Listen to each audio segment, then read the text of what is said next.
Assalamualaikum warahmatullahi wabarakatuh. Perkenalkan, kami dari kelompok 1 akan mempresentasikan hasil diskusi kami tentang identifikasi senyawa protein. Sebelumnya, saya akan memperkenalkan nama-nama anggota kelompok saya. Next. Yang pertama ada Levina Virginia Hermawan. Yang kedua ada saya sendiri, Windy Nur Fadila. Yang ketiga ada Rizky Fadil Nadila. Yang keempat ada Sisi Maria Kalibatni. Yang kelima ada Martina Elizabeth Maleke. Yang keenam ada Mince Jennifer Tesya. Yang ketujuh ada Lisha Margarince Sianggo. Yang kedelapan ada Nilam Tiara Bles. Yang kesembilan ada Nerson. Dan yang kesepuluh ada Desiana Eka Tabasna. Next. Untuk soalnya ada dua. Yang pertama, uji kualitatif. A. Uji pengendapan protein dengan garam. B. Uji pengendapan protein dengan logam dan asam organik. C. Uji bioret. D. Uji ninhidrin. 2. Uji kuantitatif. A. Penetapan kadar protein total menggunakan metode bioret. B. Penetapan kadar protein total menggunakan metode Lowry. Next. Selanjutnya akan dilanjutkan.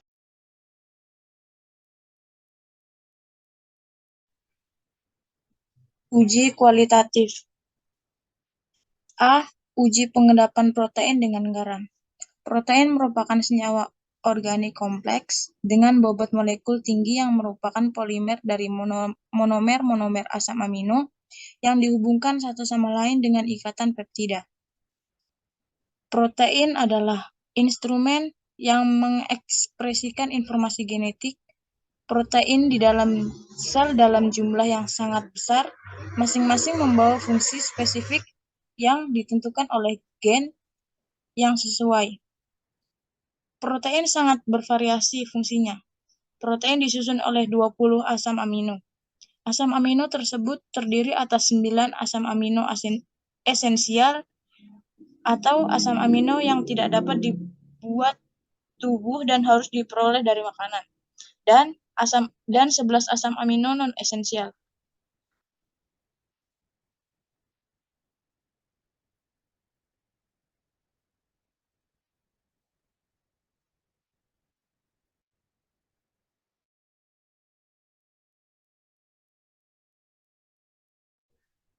Arsitektur suatu protein terdiri atas 3 tingkatan struktur yang saling berhimpitan, yaitu struktur primer, sekunder, tersier, dan kuartener. Struktur primer suatu protein adalah urutan uniknya yang terdiri atas asam amino. Struktur sekunder protein yaitu sebagian besar segmen-segmen dalam rantai polipeptidanya yang terdiri dan terlipat secara berulang dalam pola yang membentuk protein secara keseluruhan. Struktur kuartener adalah keseluruhan struktur protein yang dihasilkan dari penggabungan semua subunit polipeptida ini. Pengaruh penambahan garam terhadap kelarutan protein berbeda-beda, tergantung pada konsentrasi dan jumlah muatan ionnya dalam larutan. Semakin tinggi konsentrasi dan jumlah muatan ionnya, semakin efektif garam dalam mengendapkan protein. Senyawa pemisahan atau pengendapan protein oleh garam berkonsentrasi tinggi disebut salting out. Tujuan uji pengendapan protein dengan garam. Tujuannya yaitu untuk mengetahui pengaruh larutan garam alkali dan garam divalen konsentrasi tinggi terhadap sifat kelarutan protein. Kemudian kaitan protein dengan garam. Konsentrasi garam sangat berpengaruh terhadap kadar protein. Kemudian larutan yang digunakan yaitu larutan albumin sebanyak mililiter, dijenuhkan dengan menambahkan NH42SO4 sedikit demi sedikit. Endapan diuji dengan reaksi Milon dan filtrat diuji dengan reaksi Biuret. Selanjutnya identifikasi. Teman-teman bisa lihat di gambar pada kelarutan Biuret, hasil pengamatannya itu positif. Dia warnanya berubah menjadi kuning. Itu berarti endapannya mengandung protein. Sedangkan pada filtrat Biuret, hasil pengamatannya itu negatif. Perubahan warnanya itu menjadi putih. Jadi itu filtratnya tidak mengandung protein. Lebih jelasnya, uji Buuret yang dilakukan terhadap endapan yang terbentuk menunjuk hasil positif dengan terbentuknya warna kuning, yang membuktikan bahwa endapan tersebut mengandung protein. Hal ini menunjukkan bahwa penambahan garam tidak merusak protein. Garam hanya menutupi permukaan protein yang aktif. Uji Buuret yang dilakukan terhadap filtrat memberikan hasil negatif dan berwarna putih, sehingga dapat disimpulkan bahwa filtrat tersebut tidak mengandung protein. Hal ini berarti protein sudah mengendap secara sempurna sehingga tidak tersisa lagi filtrat. Kemudian prinsip pengendapan protein adalah berkurangnya kelarutan protein dalam larutan karena air diserap oleh garam. Penambahan garam dilakukan dalam konsentrasi tinggi. Yang terakhir, kesimpulan, garam menggumpalkan protein karena keadaan salting out, bukan dengan merubah bentuk struktur protein. Garam mendenaturasi protein secara reversibel. Selanjutnya akan dilanjutkan oleh teman saya.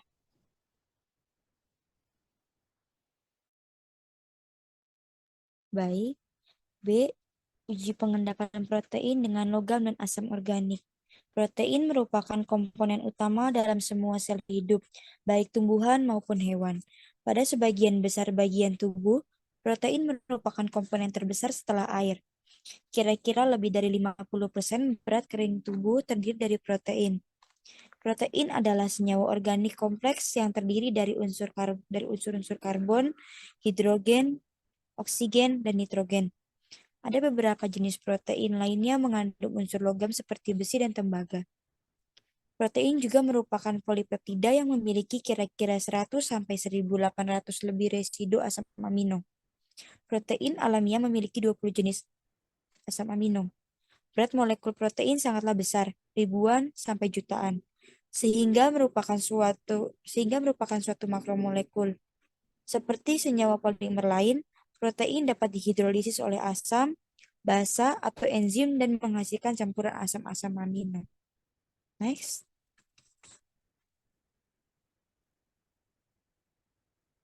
Pada umumnya, protein sangat peka terhadap pengaruh-pengaruh fisik dan kimia, sehingga mudah mengalami perubahan bentuk. Perubahan atau modifikasi pada struktur protein tersebut disebut denaturasi.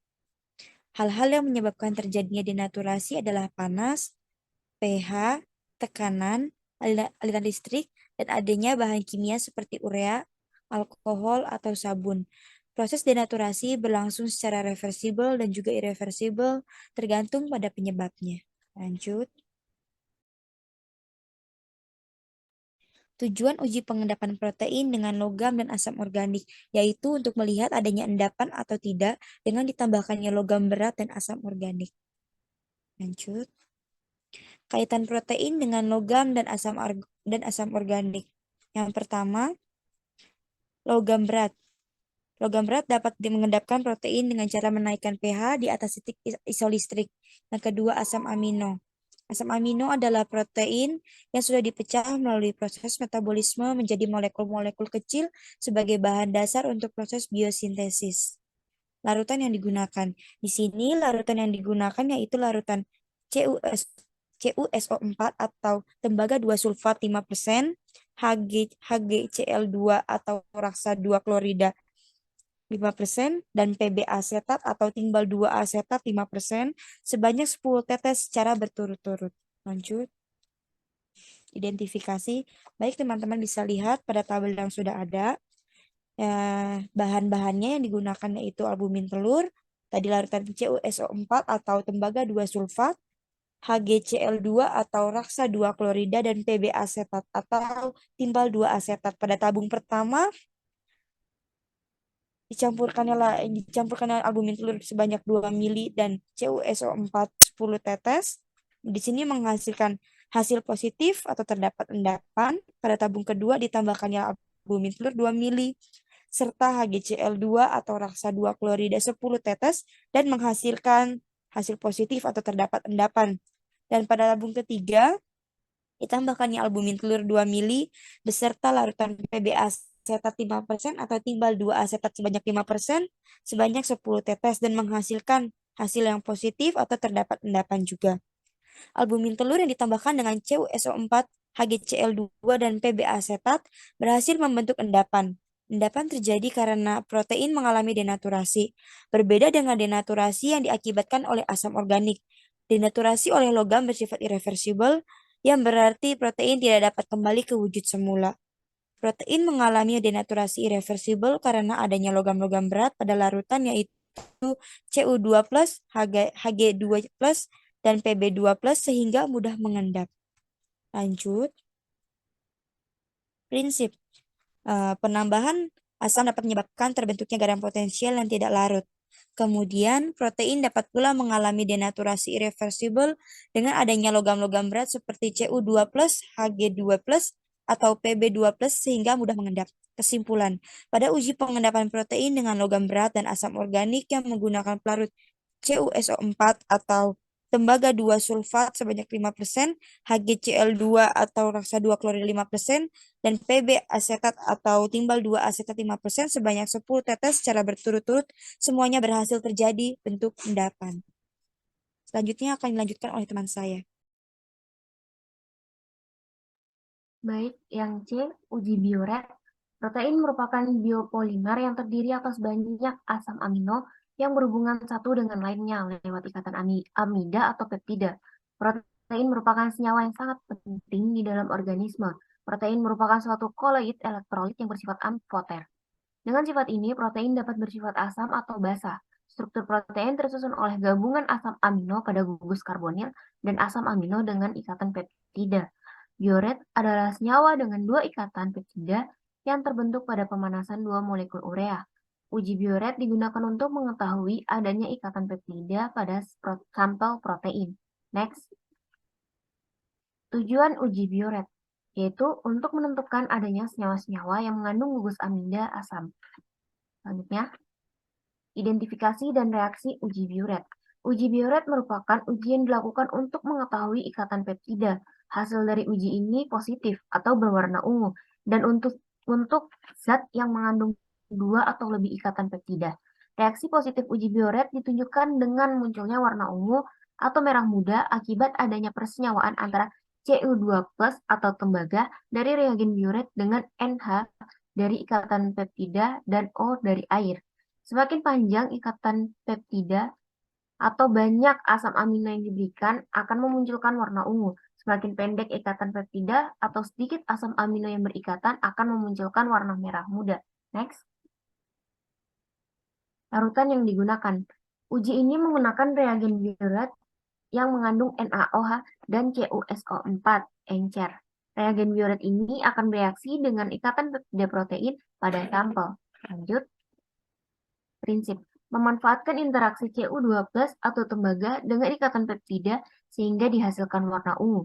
Kesimpulannya, dari hasil percobaan uji bioret didapatkan hasil bahwa semua protein yang diuji mengandung ikatan peptida karena terjadi perubahan warna dari warna bening menjadi warna ungu. Sementara banyaknya kandungan ikatan peptida pada masing-masing protein dapat dilihat dari kepekatan warnanya. Lanjut. Kemudian yang D, uji ninhidrin. Uji ninhidrin adalah metode yang digunakan untuk menganalisa protein atau asam amino secara kualitatif. Uji ninhidrin ini didasarkan pada reaksi yang terjadi antara asam amino dengan ninhidrin. Asam amino akan bereaksi dengan ninhidrin membentuk aldehida dengan satu atom C yang lebih rendah dan melepaskan molekul NH3 dan CO2+.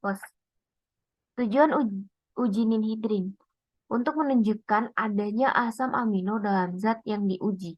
Next. Kemudian kaitan protein dengan uji ninhidrin, yaitu menguji ada atau tidaknya protein dalam suatu senyawa dengan penambahan reagen ninhidrin untuk mengetahui jumlah kadar asam amino bebas yang terkandung di dalamnya, di mana asam amino bebas akan bereaksi dengan ninhidrin dan membentuk senyawa kompleks berwarna ungu. Kemudian larutan yang digunakan. Dalam uji ini digunakan larutan ninhidrin untuk mendeteksi semua jenis asam amino. Next. Identifikasi.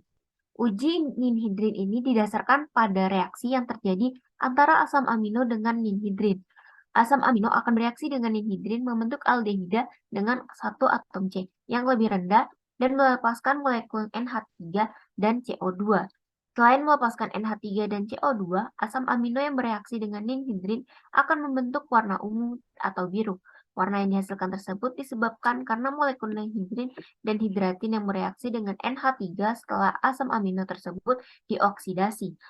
Prolin dan hidroksiprolin jika diuji dengan menggunakan ninhidrin akan menimbulkan warna kuning. Hal ini dikarenakan tidak adanya asam alfa amino. Next.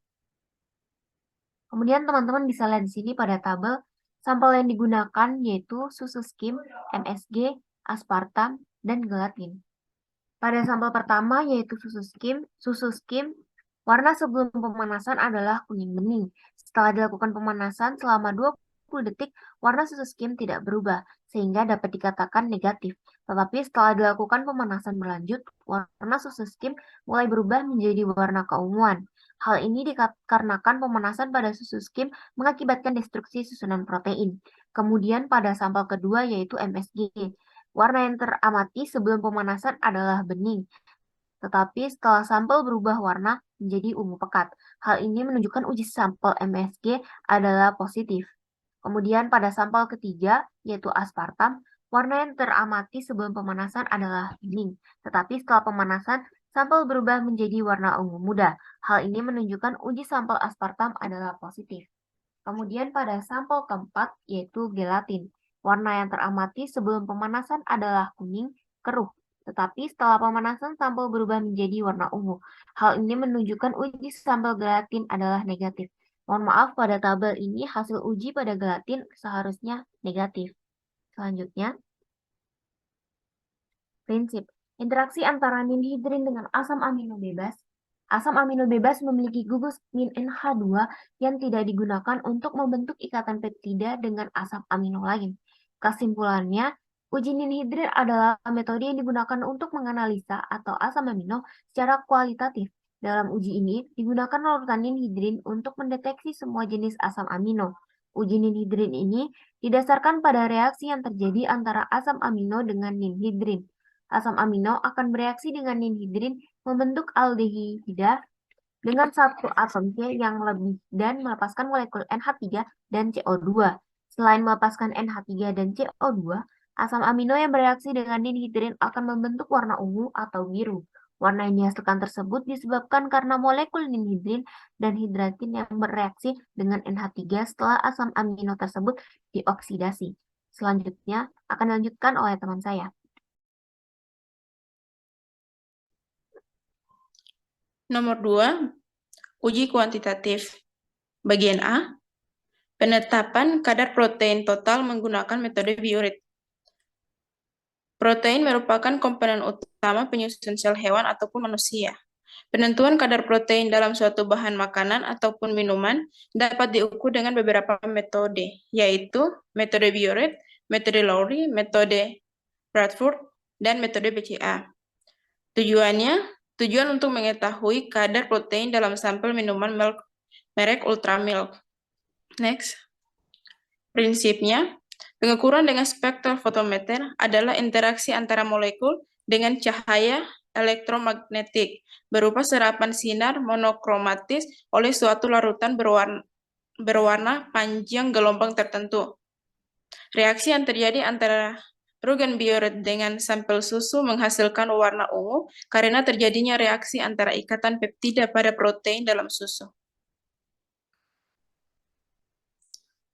Di sini ada perhitungannya, penetapan kadar protein dalam sampel minuman merek Ultramilk.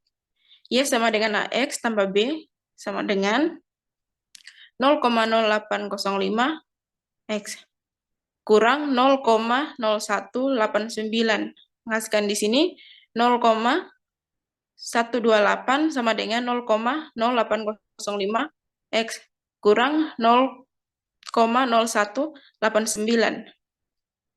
X sama dengan 0,128 tambah 0,0189 bagi 0,0